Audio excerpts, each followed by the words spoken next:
With the Bison football fall season postponed, senior offensive lineman Dylan Radins has come to terms with the fact that he's played his final season as a Bison. The 6'6", 300-pound left tackle has a shot at the NFL, and while he knows he won't be here this spring, he says he isn't going anywhere just yet.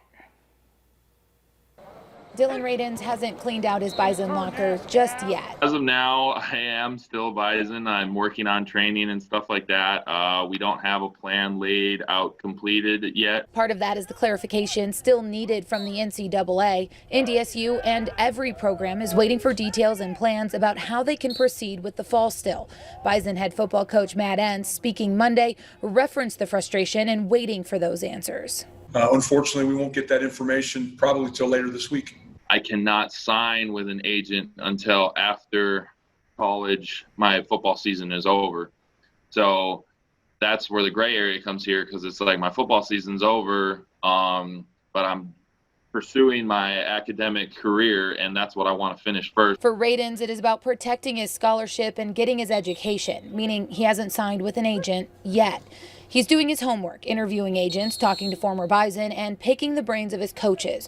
But until the NCAA provides a clear answer, Radins says he won't sign anything. So I'm not going to sign on that dotted line if you're going to take my scholarship away, because my academics is more important than going and training somewhere, because I can just stay here and train with Kramer anyway. Radins is set to graduate in December and says he'll wait to sign till then if he needs to.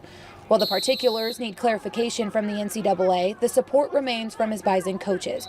Radins will return to campus later this week and says he plans to work with his teammates and help the future of the program in any way he can, while he also prepares himself for the next step. I'm going to do whatever the coaches need me to do, but ultimately they're looking out what's best for me. So if I can go train somewhere else, they're going to allow me to do that. They're going to honor my scholarship still. We have plenty more from this conversation with Dylan Radins on our VNL News app. As for those answers he's waiting on, he could get them as early as Friday, when the NCAA Board of Governors is set to meet. Another important answer that could be on the way is about the FCS championship. According to a report from Yahoo's Pete Thamel, the NCAA Division I Council has approved a recommendation for spring championships of the postponed fall seasons. This would mean the FCS playoffs could go on in the spring, as well as championships for volleyball, men's and women's soccer, and cross country. For the football teams, it paves the way for the spring season to still end in a national championship tournament.